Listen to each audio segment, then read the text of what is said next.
Hey friends, before we dive in tonight, I want to know, where are you watching from right now? What time is it where you are?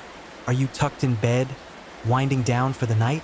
Maybe it's early morning and you're listening while you get ready? Drop a comment and let me know. I love connecting with you all around the world. All right, get comfortable. Pull up those blankets. Listen to that rain falling gently outside. Tonight, I'm going to tell you about a case that shocked America in 2009.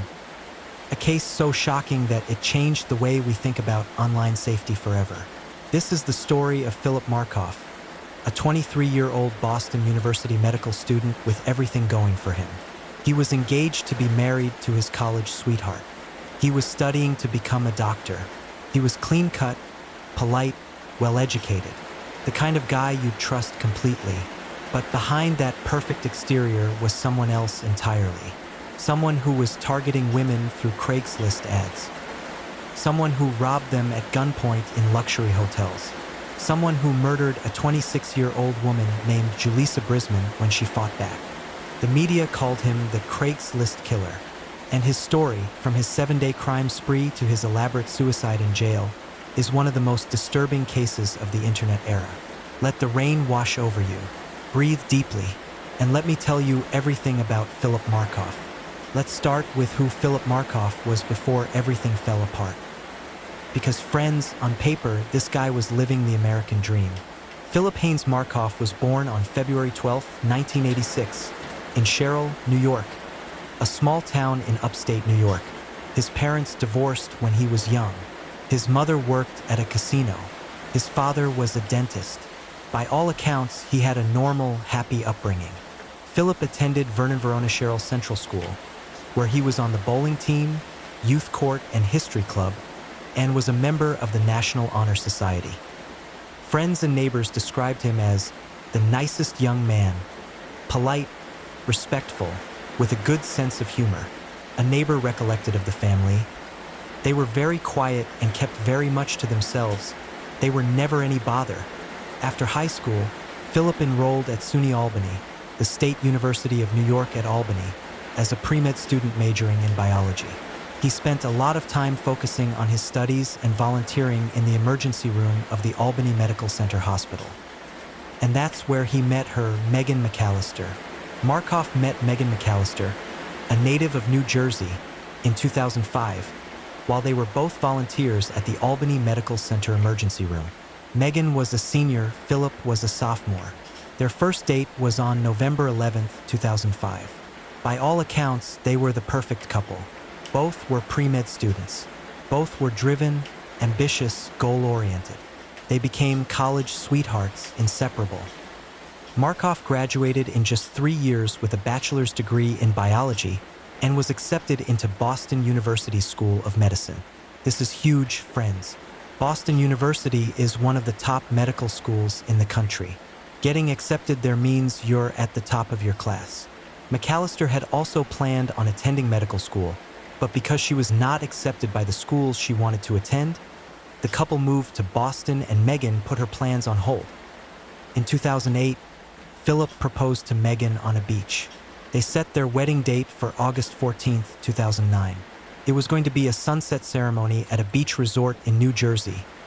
Lavish, beautiful, the wedding of their dreams. Megan threw herself into wedding planning while Philip attended medical school. Everything seemed perfect, but there was something Megan didn't know, something Philip was hiding. In his free time, Philip enjoyed staying up all night playing poker with friends and had a reputation for being a serious player who did not take losing lightly. And friends, Philip wasn't just a casual gambler. Philip was an avid gambler, frequenting casinos and racking up over $130,000 in debt. Let me repeat that, $130,000 in gambling debt, on top of his already massive student loans. And here's what else Megan didn't know. In May 2008, Philip sent sexually explicit messages to transgender people and men on Craigslist. Some X-rated photos were exchanged. No meetings between those he contacted during that time were documented. Philip Markoff was living a double life, and in April 2009, that double life would explode into violence. Let yourself sink deeper into relaxation as I tell you about April 2009, the week that changed everything. Tricia Leffler, an escort, was bound, gagged, and robbed at gunpoint on April 10, 2009, at the Westin Copley Place Hotel in Boston. Here's what happened. Markoff responded to an ad posted by Tricia Leffler for an erotic massage service. She and Markoff met up at a hotel in Boston's Back Bay neighborhood. Tricia was 29 years old, from Las Vegas, advertising as an exotic dancer and escort. When the man arrived at her hotel room, he seemed normal at first. Clean-cut, well-dressed, polite. But then he pulled out a gun. He also had zip ties and duct tape. He bound Tricia's hands. He gagged her. He robbed her of $800 in cash, her debit card, and $250 in American Express gift cards. Then he calmly walked out, leaving Tricia terrified but alive. Tricia reported the attack to Boston police. She described her attacker as a tall, blonde, muscular man in his 20s. The Westin security cameras captured footage of a clean-cut young man in a black windbreaker, casually typing on his phone as he walked through the lobby. Police investigated, but they didn't have much to go on. No name, no ID, just grainy surveillance footage. For days later, he struck again. Let me tell you about Julissa Brisman, because she deserves to be remembered as more than just a victim. Julissa Brisman, 26, was described by those who knew her as an aspiring model and actress. She was from the Upper West Side of New York, a petite woman who friends said barely weighed 100 pounds. Friends described her as energetic, frequently clutching a Red Bull energy drink, saying, just joking. But Julissa had struggled. Friends said Brisman had drifted through much of her early 20s, a partier with a taste for the good life and a thirst for celebrity. She had battled alcoholism, but in the past year she had abruptly changed ways. She got sober, was exercising more, and told a friend she was getting a degree in psychology. She attended Alcoholics Anonymous meetings nearly every day. To make money, Julissa worked as a massage therapist. She booked a hotel room in Boston for Sunday through Wednesday night, April 12th to 15th. She had a roster of regular clients. She traveled from New York, set up her massage table in her room, and saw clients throughout the week. On April 13th, 2009, Markoff responded to an ad on Craigslist under the erotic services section. Julissa had posted the ad. They exchanged emails under fake names and agreed to meet on April 14th. On Tuesday morning, April 14th, Julissa went to an Alcoholics Anonymous meeting, as she did nearly every day. That night, she planned to go on a date with a Yale graduate she had met on the train.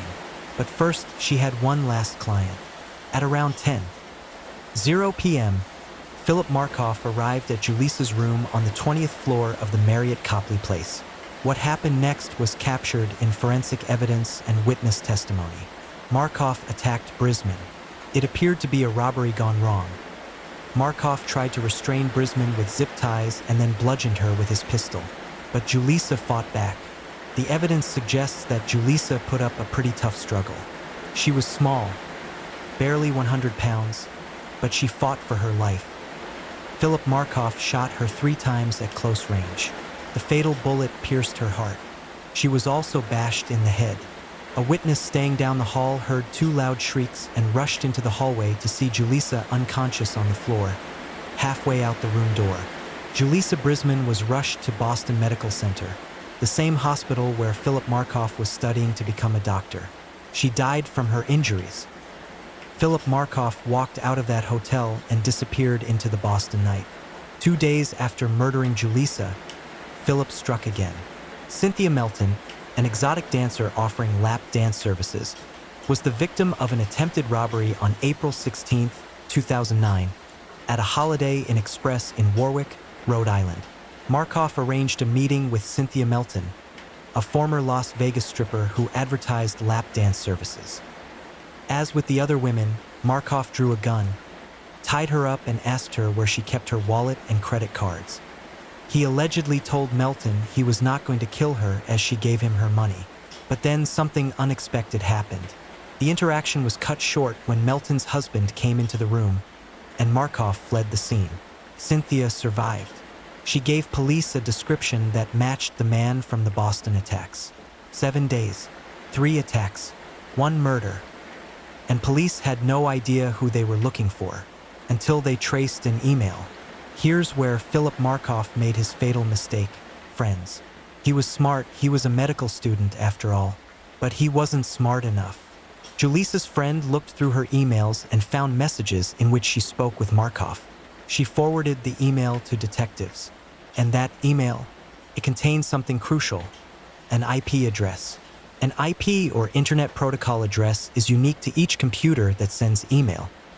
Investigator Joe Morris said that was a huge break. That was like leaving the gun at the scene with your fingerprints on the gun. It's the exact same thing. The virtual IP address led detectives to an apartment in Quincy, a suburb just outside Boston, and specifically to an apartment belonging to Philip Markoff. Police couldn't believe it. A Boston University medical student, engaged to be married, living in a nice apartment with his fiancée. This was their suspect.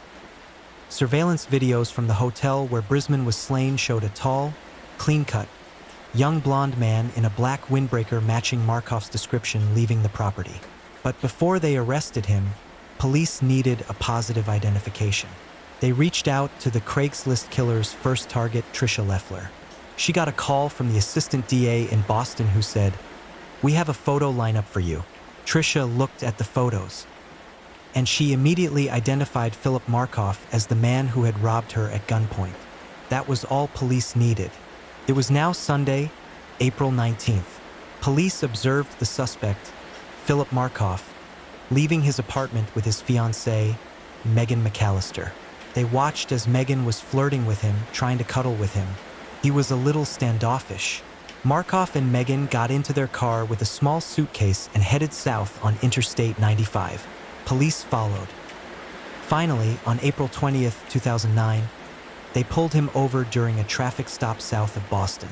Markoff and McAllister were headed to a local casino with several $1,000s in cash.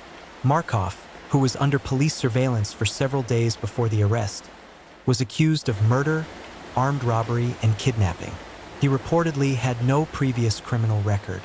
Imagine being Megan McAllister in that moment. You're in the car with your fiancé, planning to go gambling, and suddenly police surround you. They pull Philip out of the car. They put him in handcuffs. They tell you he's being arrested for murder. Your perfect life, the wedding you've been planning, the future you imagined, shatters in an instant. Police obtained a search warrant for Philip's apartment. What they found was damning: a semi-automatic handgun, wrist restraints, and duct tape. Bullets matching those found in the Brisman case, plastic zip ties, a laptop with communication to Brisman, several TracFone cell phones, and several pairs of stolen women's underwear, 2 of which belonged to Leffler. They also found something else: Julissa Brisman's blood on Philip's shoes. The case against him was overwhelming. On April 21st, Markoff was arraigned in Brisman's death. He pleaded not guilty to charges of murder, robbery, and kidnapping, but was later charged with murder and held without bail. Markoff, who appeared in court wearing a blue and white striped shirt, khaki pants, and tasseled loafers, did not speak, but blinked and breathed rapidly. Julissa's father, Hector Brisman, sat in the courtroom with a victim advocate, watching the man accused of killing his daughter. The media went absolutely crazy. The Craigslist killer became national news. Philip Markoff's photo was everywhere. His life, his engagement, his double life, it was all dissected in newspapers and on TV. And Megan McAllister? First, she stood by him. After his arrest, she came quickly to his defense, writing reporters, "This is not the Philip Markoff that I know. Philip is a beautiful man inside and out and would not hurt a fly." His fiancée initially affirmed her belief in his innocence, calling him beautiful inside and out. But that wouldn't last long. Let the rain carry you deeper into calm. Breathe slowly. We're moving through this story together. In the days and weeks after Philip's arrest, more details emerged, and they painted a picture of a man spiraling out of control. Remember that $130,000 in gambling debt? Investigators believe that's why Philip was targeting these women. He needed money desperately. He couldn't tell Megan about the debt. She would have called off the wedding. He couldn't ask his parents. They didn't have that kind of money, so he turned to Craigslist. He found women who advertised erotic services, women who often dealt in cash, women who worked alone in hotel rooms, women who might not report being robbed because of the nature of their work. It was calculated, it was cold, and it was escalating. The robbery of Tricia Leffler on April 10th, he left her alive. The murder of Julissa Brisman on April 14th, she fought back, so he killed her. The attempted robbery of Cynthia Melton on April 16th, he told her he wouldn't kill her, suggesting he'd learned from what happened with Julissa. On May 4th, Rhode Island officials issued a warrant for Markoff's arrest in the April 16th incident, though the state's attorney general said that their prosecution would not go forward until the Boston charges were resolved. According to reports, when Boston University learned of the charges against Markoff, he was suspended. And then came the moment that must have broken Philip's heart. Megan walked away. On April 29th, she visited Markoff in jail to call off their wedding. In June 2009, she visited him in jail for 25 minutes, and her lawyer said they called off the wedding. The perfect life was over. The medical career was over. The wedding was canceled. The woman he loved had left him, and Philip Markoff was facing life in prison, or possibly even the death penalty. Markoff's trial was originally expected to begin in July 2010, but was later delayed to March 2011, and that's when Philip made a decision. He wasn't going to let the trial happen. He wasn't going to sit in a courtroom and listen to evidence. He wasn't going to spend his life in prison. He was going to take control one last time. But first, he tried twice and failed. Markoff reportedly had attempted to kill himself 2 prior times at the facility after his arrest in April 2009. On April 21, 2009, as Markoff was transported from Boston Police Headquarters to the Nashua Street Jail, he stuffed wads of toilet paper down his pants, telling detectives, "I might need this later." Hours later, Markoff made his first suicide attempt. He pulled leather strips out of his boat shoes, tied them together, and tried to hang himself from the bars on his cell. He was transferred to a secure medical unit and put under 24-hour suicide watch. But guards can't watch you every second of every day, and Philip Markoff was planning his final act. August 14, 2010, was supposed to be Philip and Megan's wedding day. The sunset ceremony on the beach in New Jersey, the lavish reception, the beginning of their lives together as husband and wife. Instead, Philip was sitting in a jail cell at Nashua Street Jail in Boston, awaiting trial for murder. And on August 15, 2010, 1 year and 1 day after his wedding was supposed to have taken place, guards found Philip Markoff dead. What happened next is one of the most disturbing suicide scenes investigators had ever encountered. Markoff had used a knife, made from a pen and a piece of metal, to cut arteries in his ankles, legs, and neck.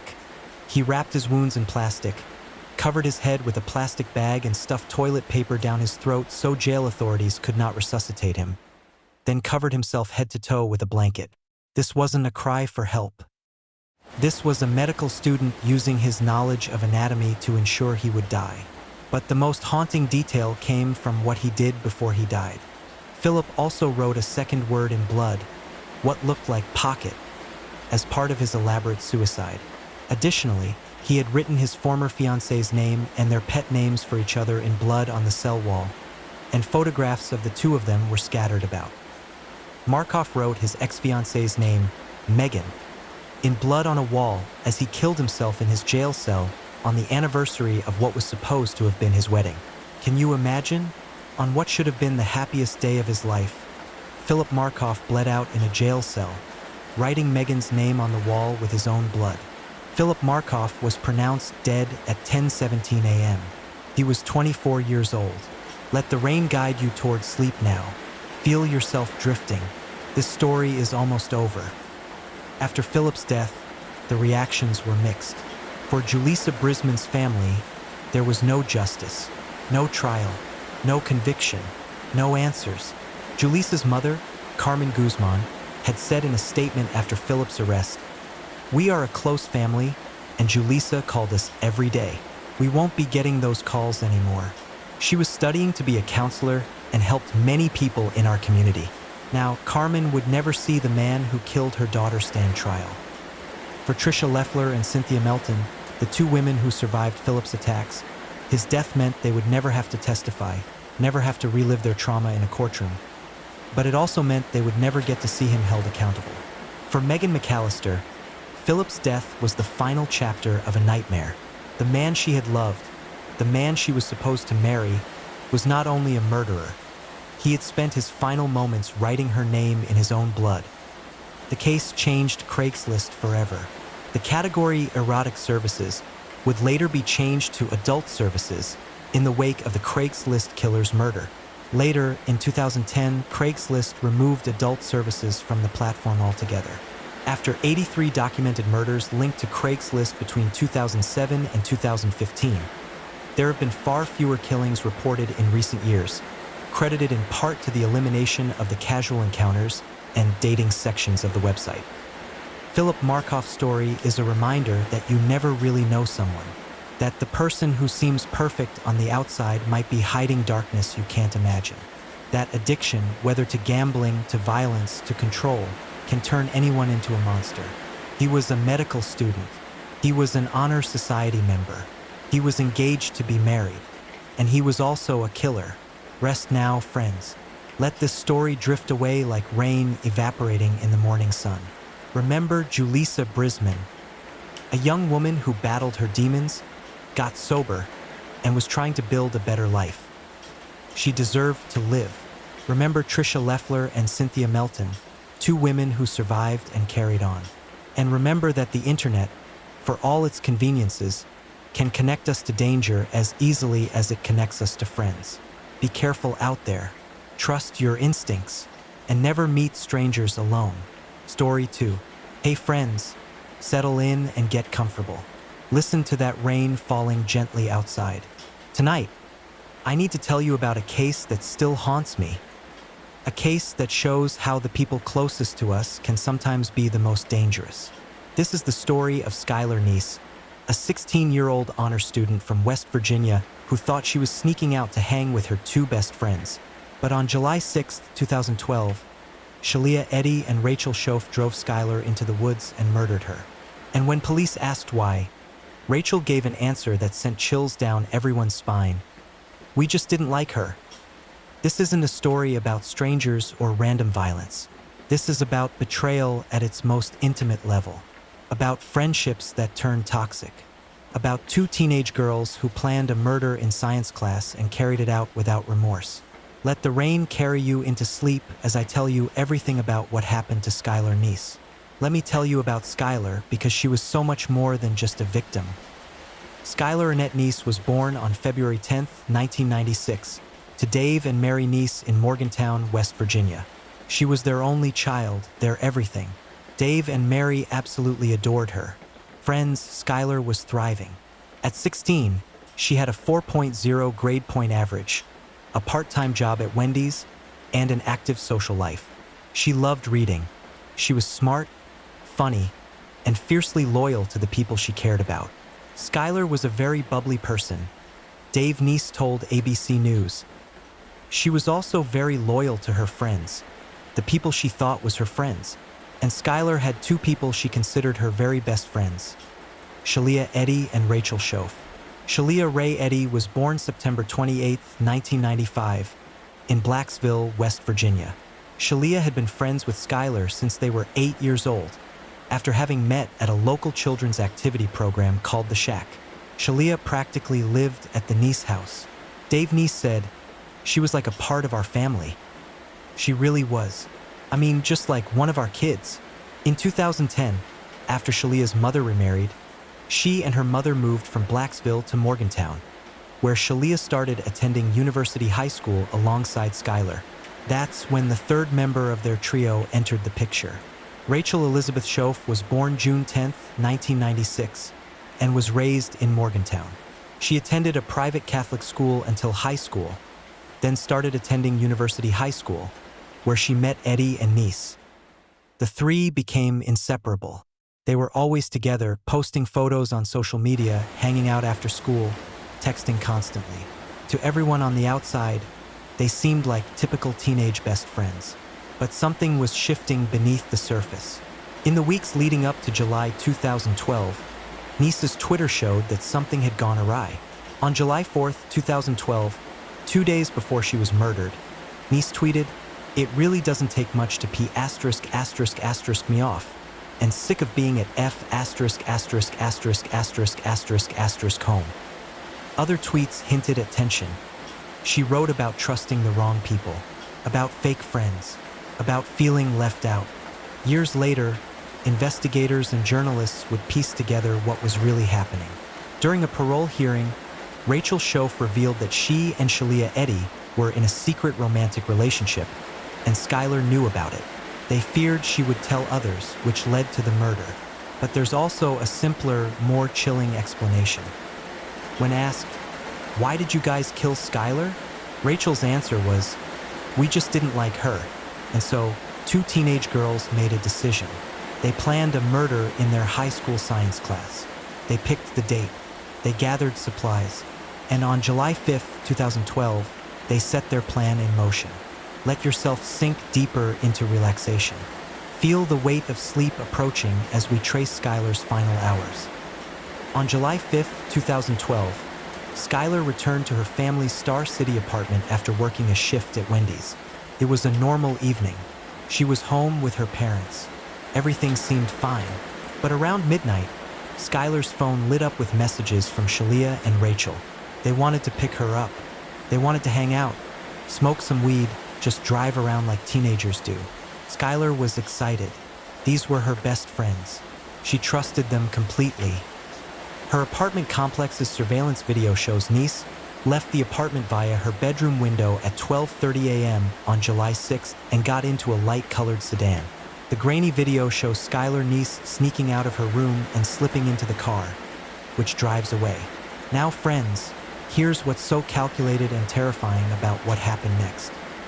In the trunk of the car, Eddie and Schoaf had cleaning rags, bleach, wet wipes, a shovel, and a clean outfit for each of them to change once the murder was over. They wrapped the knives in towels and tucked them under their arms. They had planned everything. The girls drove about 30 minutes to a remote wooded area in Pennsylvania, just across the state line. They got out of the car. They started walking into the woods, chatting, laughing, acting like everything was normal. The three girls got out of the car and began socializing. Schoaf and Eddie claimed that they had forgotten to bring a lighter with them. Nice said she would go to the car to retrieve a lighter, and that's when they struck.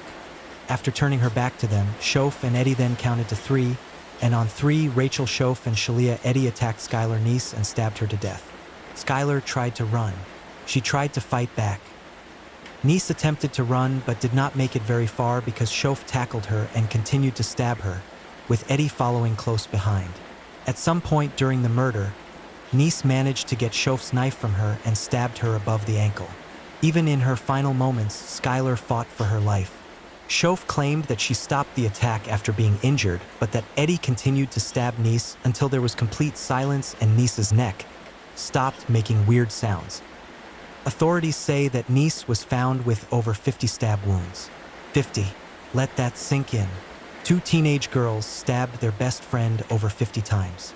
After they were certain Nice was dead, the teens attempted to bury Nice's body, but were unable to because the ground was too hard and rocky, and so they instead covered the body with branches, dirt, and leaves.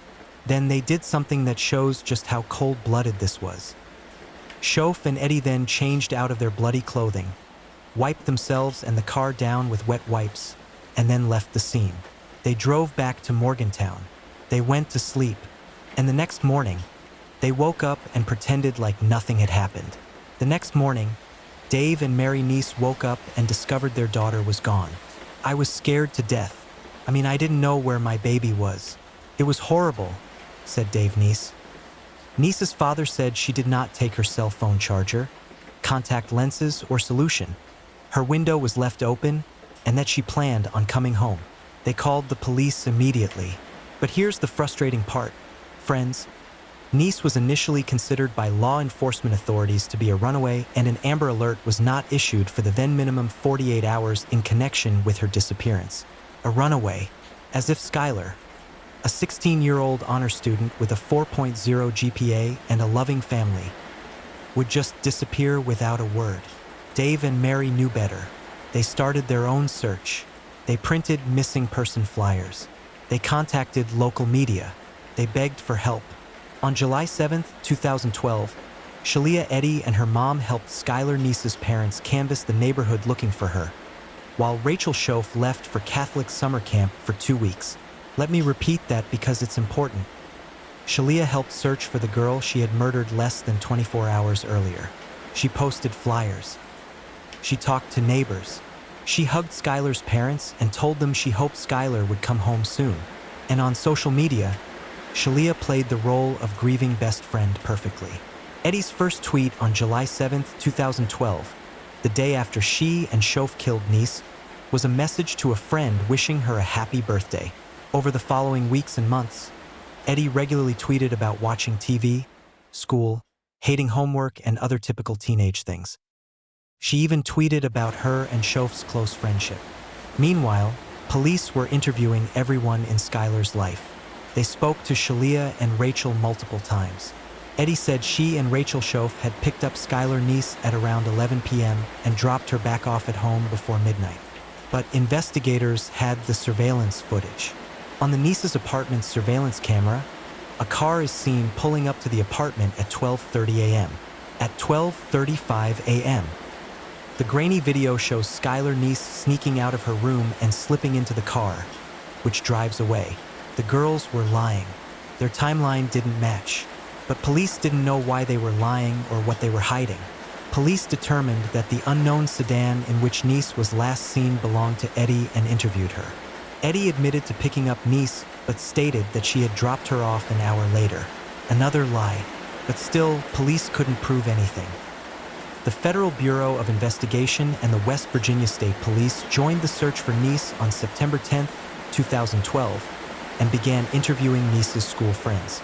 As the investigation intensified, Rachel started to crack. She became anxious, depressed. She stopped eating. She couldn't sleep. The guilt was eating her alive. Friends, imagine carrying that secret. Imagine looking Skylar's parents in the eye, knowing what you did. Imagine posting on social media about missing your friend when you're the one who killed her. Rachel couldn't handle it. Let the rain guide you towards sleep. Feel yourself drifting as we move through this difficult part of the story. On December 28th, Rachel broke down under guilt, was briefly hospitalized. And then, in January 2013, Schoaf confessed to authorities that she and Eddy planned and carried out Nice's murder. When asked, "Why did you guys kill Skylar?" State Police CPL Ronnie Gaskins said, her only answer to that was, "We just didn't like her. That's it. That's the reason." 2 teenage girls murdered their best friend because they didn't like her anymore. During her confession in January 2013, Schoaf had told authorities she and Eddy had planned Nice's murder while in science class together. The plan was to pick Nice up from her house at night and drive to a remote area to smoke marijuana together. Once they were in the woods, Schoaf said the plan was to count to 3, then stab Nice to death. Rachel led investigators to the location where they'd left Skylar's body. On January 16, 2013, 6 months after Skylar disappeared, investigators found her remains in a wooded area in Greene County, Pennsylvania, just across the state line. Her body was found across the nearby state line in Wayne Township, Greene County, Pennsylvania. She was exactly where Rachel said she would be, covered with branches, dirt, and leaves, just a few steps from the road where they'd murdered her. On March 13, 2013, the U.S. Attorney's Office publicly announced the human remains found in the wooded area belonged to Skylar Nice. Dave and Mary Nice finally had their answer, but it was the answer no parent ever wants to hear. And Shalia? She kept up the act even after Rachel confessed. Eddy, still keeping up appearances, pretended to be devastated over the news that her friend had been found dead, tweeting "Rest easy Skylar," You'll always be my best friend with a photo montage of her and niece together. And worst day of my whole life. Can you imagine? Shalia tweeted that Skylar would always be her best friend. She posted pictures of them together. She acted heartbroken, all while knowing she had stabbed Skylar over 50 times and left her to rot in the woods. Now came the legal proceedings. Shoaf pleaded guilty to second-degree murder on May 1, 2013, and was sentenced to 30 years in prison with eligibility for parole after 10 years. Rachel agreed to testify against Shalia in exchange for the lesser charge. She showed investigators where Skylar's body was. She confessed everything. But Dave Neese doesn't see Rachel as a hero. She is the one who showed us where Skylar was, but she was also the one that put her there. So, she deserves to be where she is, Dave said. She is a rat that got a deal. That's all. She is just as guilty as Eddie is. As for Shalia, she initially pleaded not guilty. Attempts were made by investigators to get Eddie to incriminate herself, including having Shoaf wear a wire, but they were unsuccessful. Eventually, investigators conducted a search warrant of Eddie's house and confiscated her computer, phone, and tablet, knives from the kitchen, and a car from the residence, a Toyota Camry. An FBI analysis of the car found Neese's blood DNA in the trunk of the vehicle. With that evidence, Shalia knew she was done. Eddie pleaded guilty to first-degree murder on January 24, 2014, and was sentenced to life in prison with eligibility for parole after 15 years. Both girls were tried as adults despite being juveniles when they committed the murder. Both Shoaf and Eddie are being held at the Lakin Correctional Center in Mason County, West Virginia. And here's something heartbreaking but important. Friends, Neese's disappearance led to new West Virginia legislation that made changes to the Amber Alert missing child alert system. It's called Skylar's Law. Now, when a child goes missing in West Virginia, law enforcement can immediately issue an alert. They don't have to wait to determine if it's a kidnapping or a runaway. Every minute counts, and Skylar's case proved that. Let the rain guide you towards sleep now. This story is almost over. Breathe deeply. Rest. As of December 2025, both Rachel and Shalia remain in prison. Rachel Shoaf, now 29 years old, was eligible for parole in June 2025, but she chose to waive the hearing.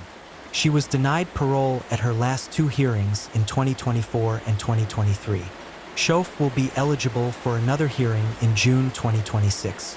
During the 2024 hearing, Shoaf gave a statement with reasons why she thinks she deserves parole, including getting a high school diploma, a bachelor's degree, and working consistently. But Dave Neese was there, and he made sure the parole board knew how he felt. There comes a time in your life when you have to decide what you want to do, and for the rest of my life, I decided to make sure the two that did this don't get out of prison because dangerous animals belong in cages, Dave said. They both deserve to be where they are now. Skylar's not here, and she'll never be here. Shalia Eddy, age 29, will not be eligible for her first parole hearing until 2028. Friends, this case has haunted me for years. Two teenage girls murdered their best friend for no real reason. They planned it in science class. They counted to 3 and stabbed her 50 times. They covered her body with branches and went home like nothing happened. And when asked why, the only answer was, "We just didn't like her." Skylar Neese was 16 years old. She had a 4.0 GPA. She was saving money for college. She loved her parents. She trusted her friends. She deserved so much better than what Shalia Eddy and Rachel Shoaf did to her. Rest now. Let the rain wash away the sadness of this story. Remember Skylar, not as a victim, but as the smart, bubbly, loyal girl she was. Remember that Dave and Mary Neese wake up every day fighting to make sure their daughter's killers stay behind bars. And if you take one thing from this story, let it be this: pay attention to the people in your life. Trust your instincts. And never take your loved ones for granted, because you never know when someone you trust might turn out to be someone you never really knew at all. Hey friends, settle in comfortably. Get your blankets just right, adjust your pillow, and let your breathing slow down naturally. Tonight, we're going to talk about one of the most heartbreaking and frustrating cases that captured the world's attention back in 2005. This is the story of Natalee Holloway, an 18-year-old girl from Alabama who went on a graduation trip and never came home. It's a long story with so many twists and turns, perfect for letting your mind drift while we work through all the details together. Let's begin. Asterisk. Okay, so let me tell you about Natalee Holloway. Born on October 21st, 1986, in Mississippi, Natalee grew up to be exactly the kind of teenager that parents dream about, you know? She was a straight-A student at Mountain Brook High School in Alabama, which, if you're not familiar, is this really affluent suburb of Birmingham. We're talking about a community where everyone knows everyone, where kids grow up with picket fences and big dreams. Natalee wasn't just smart academically, she was genuinely brilliant. She had been accepted to the University of Alabama on a full scholarship to study pre-med. Can you imagine? At 18, she already had her whole future planned out. She wanted to be a doctor, she wanted to help people, and from everything we know about her, she absolutely would have succeeded. Her friends described her as sweet, kind, and genuinely caring about others. She wasn't one of those mean girls, you know what I mean? She was the kind of person who made others feel included and valued. She had blonde hair, a bright smile, and this infectious energy that people were drawn to. Her mother, Beth Holloway, was a speech pathologist who worked with special needs children, and her father, Dave Holloway, was an insurance agent. They had divorced when Natalee was young, and Beth had remarried a man named George Twitty, which is why you'll sometimes hear her referred to as Beth Twitty in older news coverage. Natalee also had a younger brother named Matthew, and by all accounts, they were a close family despite the divorce. Both of her parents remained very involved in her life, and she split her time between them in that typical shared custody arrangement that so many kids navigate. Now, in the spring of 2005, Natalee was graduating from high school, and like many American teenagers, she and her classmates were planning a big graduation trip. This wasn't unusual at all. Mountain Brook High School had a tradition of these unofficial senior trips, and that year, the destination was Aruba, this beautiful Caribbean island off the coast of Venezuela. Aruba, if you've never been, is known for its white sand beaches, crystal clear water, and generally being super safe for tourists. It's a Dutch territory, and it had this reputation as one of the safest islands in the Caribbean. People went there for destination weddings, family vacations, honeymoons. It seemed like the perfect place for a group of high school seniors to celebrate. So 124 students from Mountain Brook High School, along with 7 adult chaperones, planned this 5-day trip to Aruba. They'd be staying at the Holiday Inn, they'd have some freedom to explore and party, but there would be adults around to, theoretically, keep things from getting too out of hand. Beth Holloway had some reservations about the trip, like any mother would, but this wasn't some sketchy destination. It was Aruba. It was supposed to be safe. The school had organized these trips before without incident, and Natalee was 18, about to go off to college anyway. Beth gave her permission, though she'd later say that something in her gut told her to say no. But how do you say no to your daughter's graduation trip when all her friends are going? On May 26, 2005, Natalee and her classmates boarded their flight to Aruba. The weather was perfect, the beaches were stunning, and for the first few days, everything went exactly as planned. The kids stayed at the Holiday Inn, they went to the beach, they explored the island, and they did what teenagers do when they're on vacation without their parents hovering over them constantly. They partied. They drank, even though they were underage by American standards. They stayed out late. They had fun. The chaperones, according to later reports, had meetings with the students each day to check in, but they weren't following the kids around 24/7.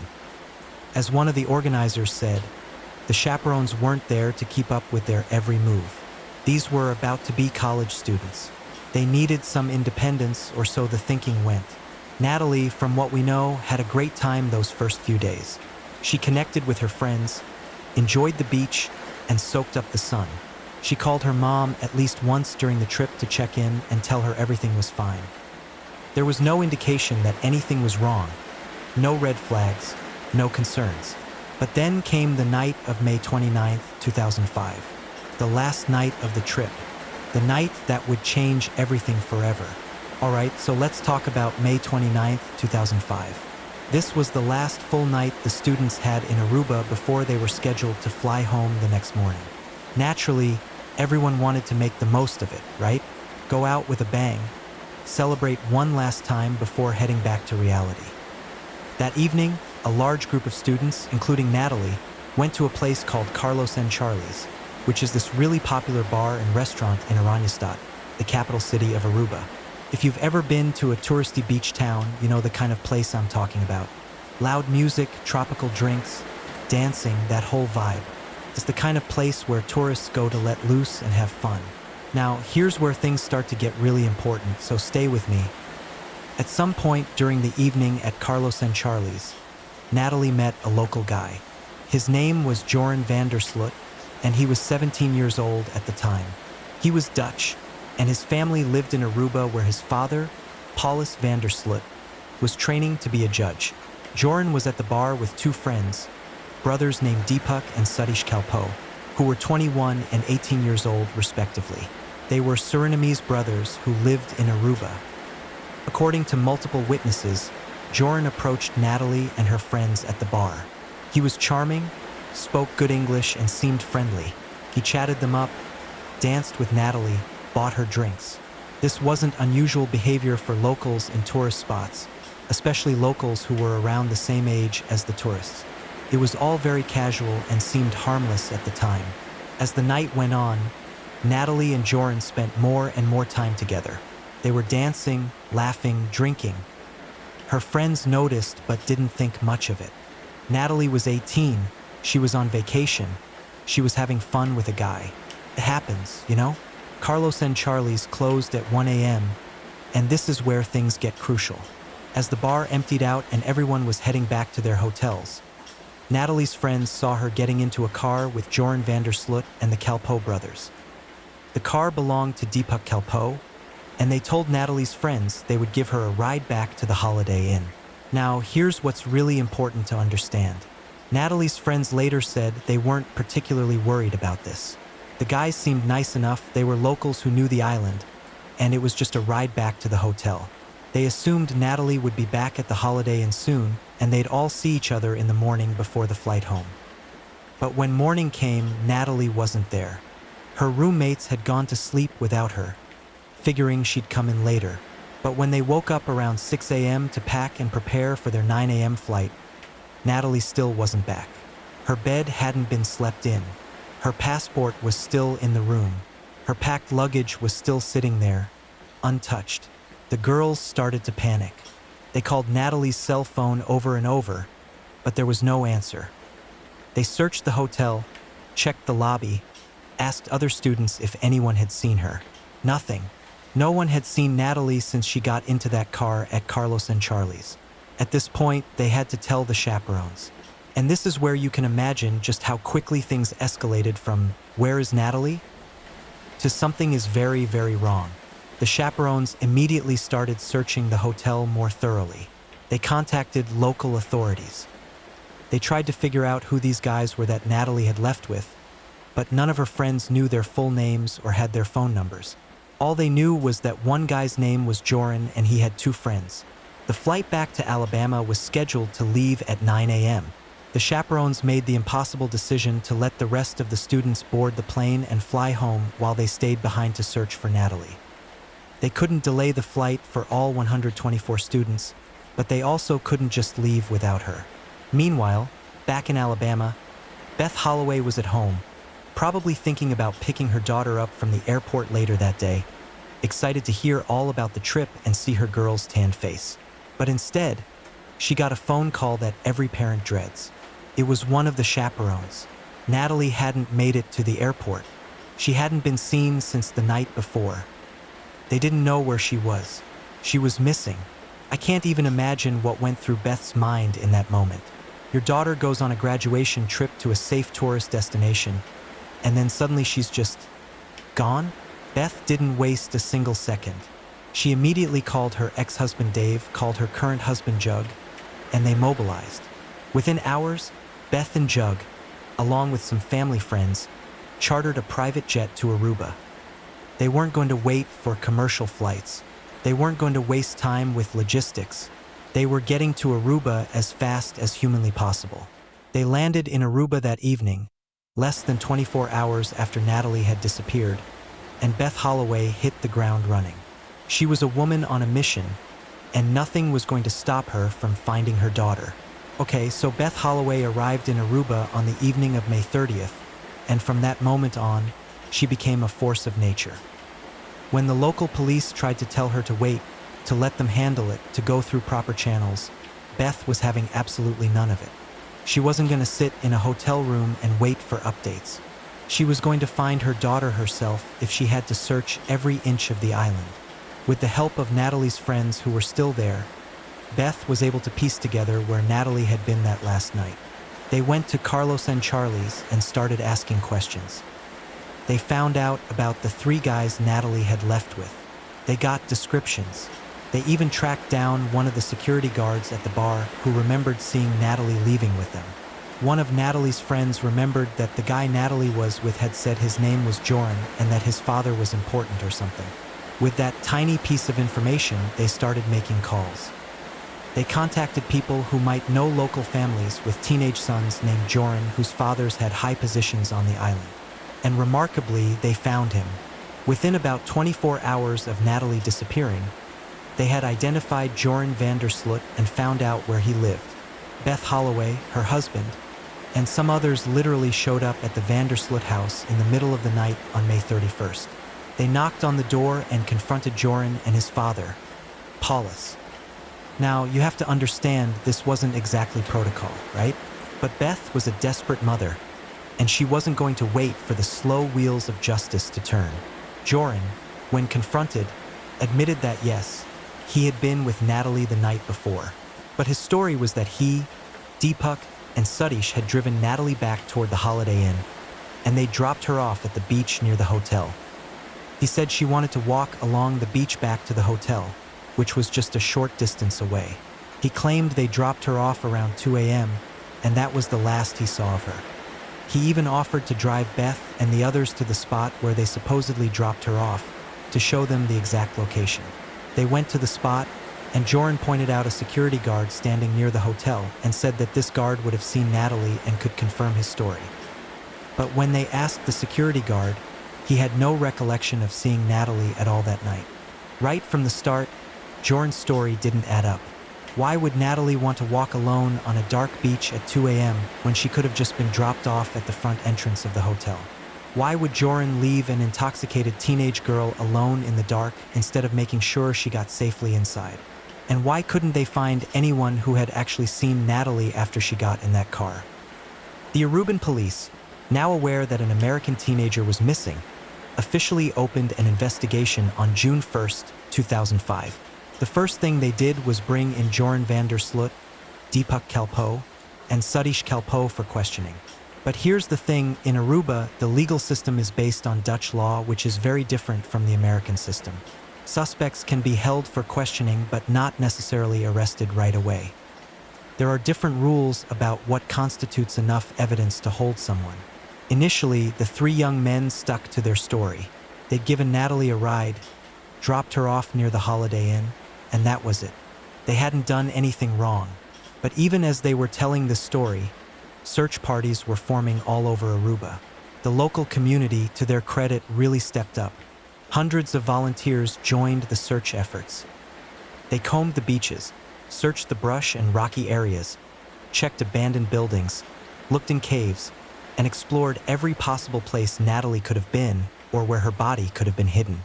The Dutch Caribbean Coast Guard brought in boats to search the waters around the island. F-16 fighter planes from the Netherlands flew over the island taking photographs and using thermal imaging to search for any sign of her. The FBI sent agents to Aruba to assist, though they had to be careful about jurisdictional issues since this was technically Aruban territory.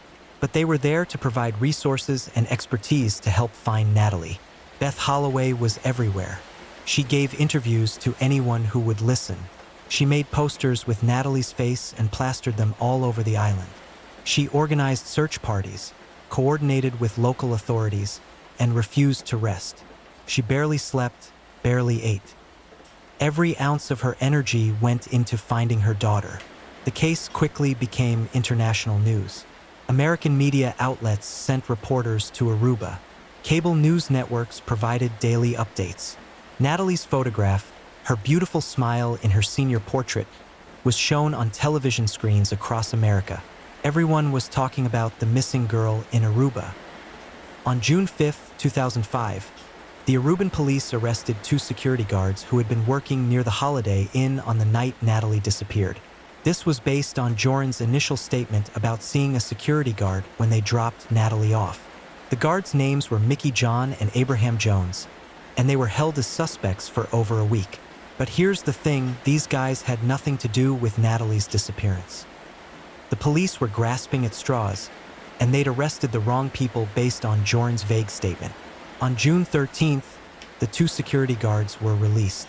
They had solid alibis, and there was no evidence linking them to Natalee at all. Meanwhile, on June 9th, the police arrested Joran Vandersloot and the Kalpoe brothers for the second time, but this time on more serious suspicion of involvement in Natalee's disappearance and possible murder. The story was starting to shift. Joran was changing details of what happened that night. The timeline wasn't adding up, and the more investigators dug into his background and his movements that night, the more suspicious everything became. This is where things started getting really complicated and frustrating, and honestly, this is a pattern we're going to see throughout this entire case. Joran would tell one story, then change it again. The Kalpoe brothers would corroborate parts of it, but not others. Evidence would emerge, but not enough to charge anyone definitively. It was like trying to grab water with your hands. Let me take you through what we know about the early investigation and the various stories that emerged. All right, friends, this is where things get super frustrating. So take a deep breath because we're about to go through multiple versions of what supposedly happened that night, and none of them are consistent. This is peak gaslighting behavior, and it drove investigators and Natalee's family absolutely crazy for years. So initially, as I mentioned, Joran claimed they dropped Natalee off at the Holiday Inn around 2 a.m. and she wanted to walk on the beach. That was story number 1, and it fell apart pretty quickly when no one could corroborate it and when the security guard he mentioned didn't remember seeing her at all. Then the story changed. In subsequent interrogations, Joran admitted that they didn't actually drop her off at the Holiday Inn. Instead, they went to the beach together. He said they went to a spot called Fisherman's Huts, which is a beach area with some small structures, not far from some hotels but kind of isolated. He claimed they went there to talk and hang out and that Natalee wanted to see the sharks, which, okay, that's already a weird detail, right? Who wants to see sharks at 2:00 in the morning when you're drunk? In this version of events, Joran said they were on the beach, and at some point, Deepak called his cell phone saying he and Satish wanted to leave. So Joran walked Natalee back toward the parking area, but then she said she wanted to stay on the beach longer. He claimed she said she'd be fine and would find her own way back to the hotel, so he just left her there, alone, on a dark beach, in the middle of the night. Even if we take this story at face value, which, spoiler alert, we shouldn't, it still makes Joran look terrible. What kind of person leaves an intoxicated teenage girl alone on a beach at 2 a.m. in a foreign country? But Joran insisted this is what happened, and he kept saying over and over that she was fine when he left her, that she was conscious and able to make her own decisions. But then there was story number 3. Oh yes, there were more versions. In later interrogations, details kept shifting. Sometimes Joran said they kissed on the beach. Sometimes he said they didn't. Sometimes he said she was drunk. Other times he claimed she seemed fine. The timeline kept changing by minutes or sometimes by an hour. The location on the beach changed slightly in different retellings. The Kalpoe brothers' stories also had inconsistencies. Sometimes they said they stayed in the car while Joran and Natalee went to the beach.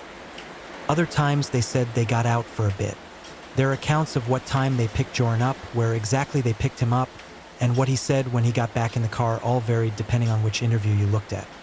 Here's what made all of this even more suspicious.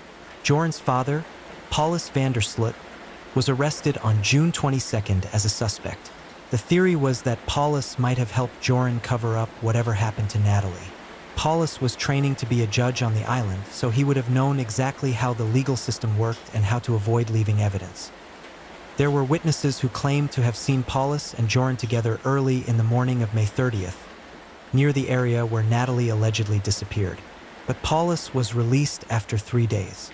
There wasn't enough evidence to hold him, and he maintained that he had no knowledge of what happened to Natalee. He admitted that Joran had come to him for advice after Natalee disappeared, and that he told his son to stick to his story if it was the truth, but he denied helping cover up any crime. Throughout June and July of 2005, the investigation continued, but it was going in circles. They searched the Van der Sloot property multiple times. They searched the Kalpoe house. They brought in cadaver dogs, which at one point allegedly indicated the possible presence of human remains near the fishermen's huts area, but nothing was ever found there. The police also searched Joran's room extensively. They took his computer, his clothes, his shoes, everything. They searched Deepak's car, which was the vehicle Natalee was last seen getting into. They vacuumed it for hair and fibers, they looked for blood, they analyzed everything they could. And you know what they found? Essentially nothing, or at least nothing that could definitively prove what happened to Natalee. No blood evidence, no DNA that proved violence occurred, no physical evidence that tied any of the suspects to a crime scene because, well, there was no crime scene. They didn't have a body. They didn't have a location where something definitively happened to her. On September 3rd, 2005, Joran van der Sloot and the Kalpoe brothers were released from custody. The authorities didn't have enough evidence to charge them with anything. They were told they had to remain available for further questioning, but they were free to go. This was absolutely devastating for the Holloway family. Beth Holloway couldn't believe it. Her daughter was missing. These three were the last people to see her alive. Their stories didn't make sense, and yet they were walking free. Beth gave press conferences, pleading with the Aruban government to do more. She criticized the investigation, saying it had been botched from the beginning, that crucial evidence had been lost because they'd arrested the wrong people first, giving Joran and the Kalpoes time to cover their tracks. She called for a boycott of Aruba, urging Americans not to vacation there until the island's authorities took her daughter's case seriously. The media coverage was absolutely intense. Every day there were new updates, new theories, new searches. But despite all of this attention, despite all the resources being poured into finding Natalee, she remained missing, and no one had any answers.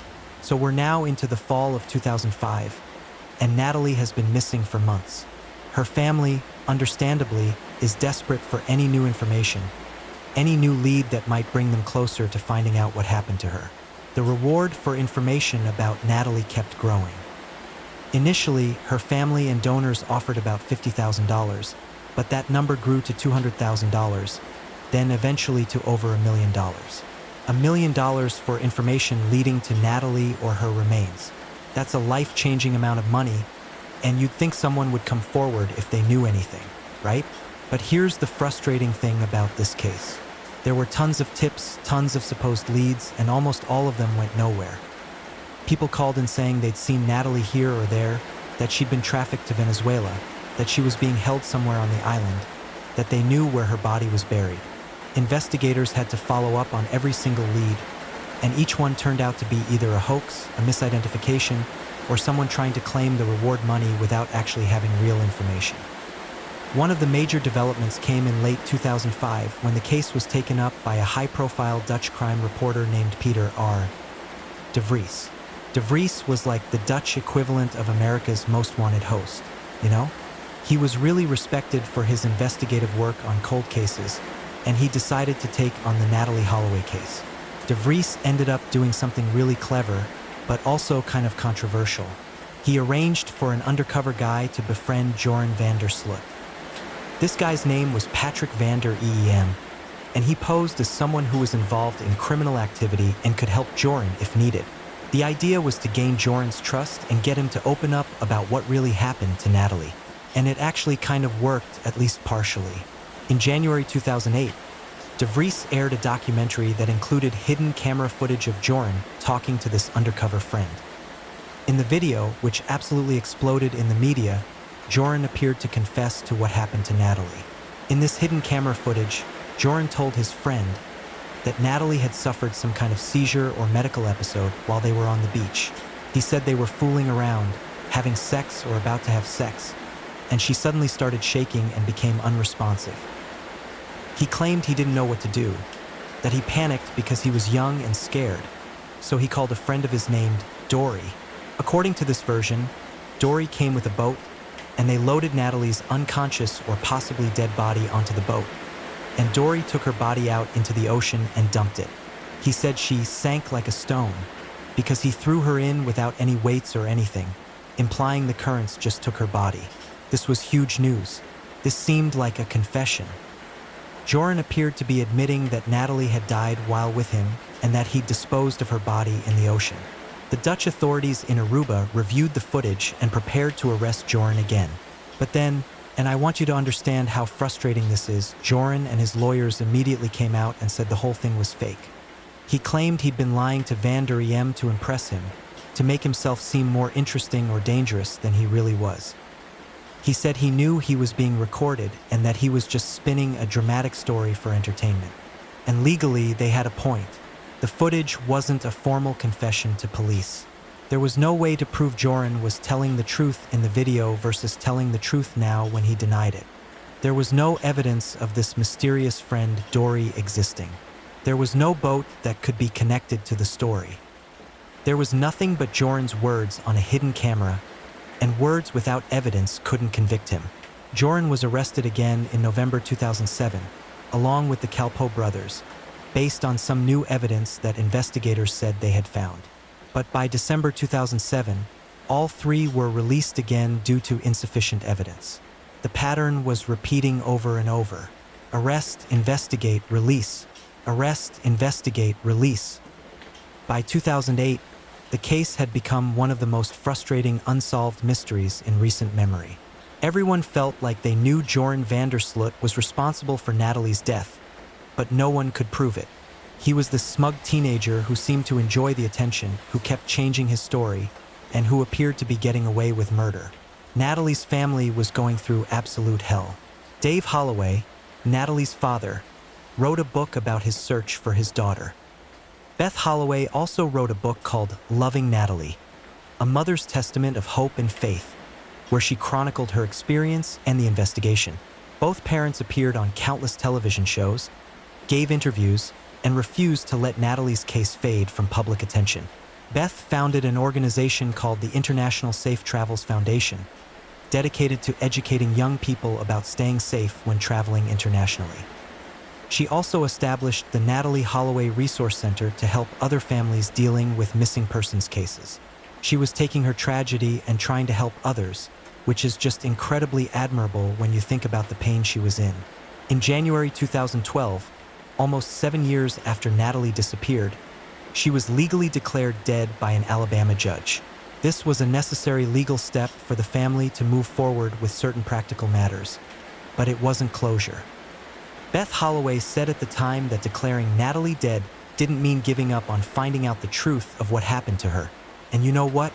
She was right to keep pushing because in 2010, something happened that would change everything about this case. Something that would prove, beyond any doubt, that Joran van der Sloot was capable of exactly what everyone suspected he'd done to Natalee. All right, we need to talk about May 30th, 2010. That's exactly 5 years to the day after Natalee Holloway disappeared.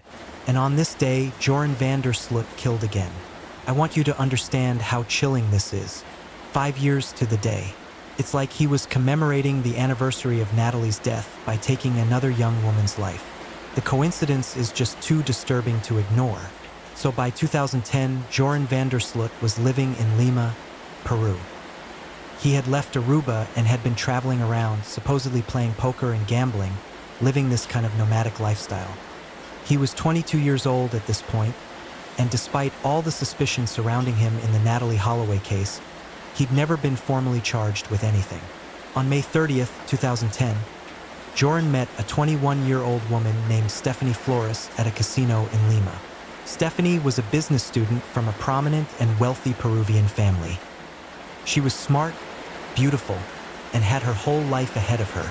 She and Joran played poker together at the casino, and security cameras captured them leaving the casino together around 5 a.m. on May 30th. They went to Joran's hotel room at the Hotel TAC in the Miraflores district. And this is where things get really dark, so if you're feeling a bit drowsy, this might be uncomfortable, but it's important to the story. Joran and Stephanie were in his hotel room, and at some point, Stephanie used Joran's laptop. On that laptop, she found articles about Joran and the Natalee Holloway case. She confronted him about it, asked him what happened, and probably started to feel afraid that she was alone in a hotel room with someone who was suspected of murder. Joran, in his later confession, said that her questioning him made him angry. He felt attacked, he felt cornered, and he snapped. He beat Stephanie Flores to death. According to the autopsy, she suffered severe head trauma and asphyxiation. A tennis racket found in the room was identified as a possible weapon. Joran beat this young woman to death and then left her body in the hotel room. But he didn't just leave immediately. He took his time. He took money from Stephanie's wallet. He took her car keys. He left the hotel room, hung a do not disturb sign on the door, and left the television on loud to muffle any sounds. Then he just left. He took Stephanie's car and drove north toward Chile. Stephanie's body wasn't discovered until June 2nd, 3 days later, when hotel staff finally entered the room because they hadn't heard from the guest and needed to clean. By that time, Joran had fled Peru and crossed the border into Chile. But here's where modern technology and international cooperation actually worked. Security cameras at the casino, the hotel, and various other locations had captured Joran clearly. His face was everywhere. When Stephanie's body was discovered and the investigation began, it took almost no time at all to identify Joran van der Sloot as the primary suspect. Within days, his face was plastered across the news in Peru, Chile, and internationally. He was spotted at a casino in Chile, and on June 3, 2010, he was arrested by Chilean police in a taxi near the coastal city of Vina del Mar. He dyed his hair red in an attempt to disguise himself, but it didn't matter. Everyone knew who he was. He was extradited back to Peru, where he was held at Castro prison, a high-security facility. And you guys, this time there was no wiggling out of it. There was video evidence. There was DNA evidence. There were witnesses. There was a body. Unlike with Natalee, where there was no physical evidence and no body, the case against Joran for Stephanie's murder was absolutely airtight. Initially, Joran tried to claim self-defense or that it was an accident, but eventually, on June 7, 2010, he confessed to killing Stephanie Flores. He later tried to recant that confession, claiming he'd been coerced by police, but it didn't matter. The evidence was overwhelming. In January 2012, Joran van der Sloot was convicted of murder and sentenced to 28 years in prison in Peru. He accepted the sentence and didn't appeal. He was also ordered to pay $75,000 in restitution to Stephanie's family, which, let's be real, is nothing compared to what he took from them. For Beth Holloway and Natalee's family, Joran's conviction for Stephanie's murder was bittersweet. On one hand, he was finally behind bars. He was finally being held accountable for murdering a young woman, even if it wasn't Natalee. On the other hand, it confirmed what they'd always known in their hearts. Joran van der Sloot was a killer. He was capable of taking a young woman's life, and he'd almost certainly done exactly that to Natalee 5 years earlier. Beth Holloway actually reached out to Stephanie Flores' family, expressing her condolences and understanding their pain in a way that few others could. Both families had lost their daughters to the same monster, and there was a tragic bond between them. But here's something really important that came out during Joran's trial in Peru. When questioned about Natalee Holloway, Joran refused to discuss it. His lawyers advised him not to say anything about the Holloway case, and Peruvian authorities couldn't force him to answer questions about a crime in another country. So even though he was behind bars, even though justice was served for Stephanie, Natalee's family was still left without answers. Now, I have to tell you about something really disgusting that happened during all of this, something that shows just how manipulative and cruel Joran van der Sloot really was. Back in 2010, before Stephanie Flores was killed, Joran had actually tried to extort money from Beth Holloway. Yes, you heard that right. He approached Beth's lawyer with an offer. He would tell them what happened to Natalee and where her body was in exchange for $250,000. Beth, desperate for answers after 5 years of not knowing, actually considered this. Through the FBI, they set up a sting operation where they would give Joran a partial payment of $25,000 up front, and he would tell them the location of Natalee's body. If the information was legitimate, he'd get the rest of the money. On May 10, 2010, the money was wired to Joran's account in the Netherlands. In exchange, he told them that Natalee was buried near a house under construction in the Aruba community of Malmok. He gave them specific details about the location. Beth and investigators went to the location. They searched, they excavated, and of course there was nothing there. No body, no evidence, nothing. Joran had lied. He'd taken $25,000 from a grieving mother and given her false hope. It's one of the most heartless things I've ever heard of in a true crime case. When the FBI investigated this extortion scheme, they built a federal case against Joran. He was indicted in Alabama on charges of wire fraud and extortion. The maximum penalty was 25 years in federal prison, plus he'd have to pay restitution. But because Joran was already serving 28 years in Peru for Stephanie's murder, and Peru wouldn't extradite him until he'd served his sentence there, the U.S. charges were kind of put on hold. They couldn't prosecute him while he was in a Peruvian prison serving time for murder. So the U.S. essentially had to wait. They filed detainers and made sure that if Joran ever finished his Peruvian sentence and was released, he would immediately be extradited to the United States to face the fraud and extortion charges. Meanwhile, life went on for Joran in Castro prison. And let me tell you, his life in prison was not pleasant. Peruvian prisons are notoriously harsh. They're overcrowded, conditions are rough, and violence is common.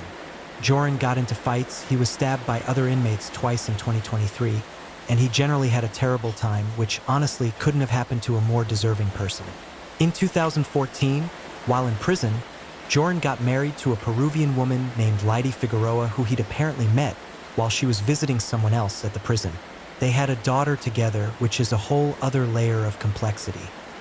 This child is innocent in all of this, but she has a father who's a convicted murderer and a suspected killer of multiple women. The years passed. Natalee's case remained cold, at least officially. Various investigators and journalists continued to pursue leads, but nothing concrete ever emerged. The Aruban authorities had essentially exhausted all their options. Without a body, without physical evidence, and with their main suspect in prison in another country, there wasn't much more they could do. For the Holloway family, this period was one of the hardest. They knew who killed Natalee. Everyone knew. But knowing and proving are two different things, and without proof, without a confession, without remains, they couldn't get legal justice. They couldn't have a funeral. They couldn't have closure. Beth Holloway continued her advocacy work, traveling around the country speaking about travel safety and missing persons cases. She met with other families going through similar situations, offering support and guidance. She remained in the public eye, doing interviews whenever asked, making sure that Natalee's name and face weren't forgotten. Dave Holloway, meanwhile, took a slightly different approach. He continued his own private investigations, working with various investigators and following up on tips over the years. In 2017, he and a private investigator claimed to have found evidence that Natalee's remains might be in a particular location in Aruba, but when that site was excavated, nothing was found. It was just disappointment after disappointment, false lead after false lead. But the family never gave up hope that someday, somehow, they would get answers. And then, in 2023, something happened that no one saw coming. All right, friends, deep breath here, because we're about to talk about October 2023, when after 18 years of lies, half-truths, and manipulation, Joran van der Sloot finally told the truth about what happened to Natalee Holloway. So here's what happened. Remember those federal charges against Joran for wire fraud and extortion? Those were still hanging over his head. The U.S. government made a deal with Peru to temporarily extradite Joran to the United States to face those charges, with the understanding that after his case was resolved, he'd be sent back to Peru to finish his murder sentence there.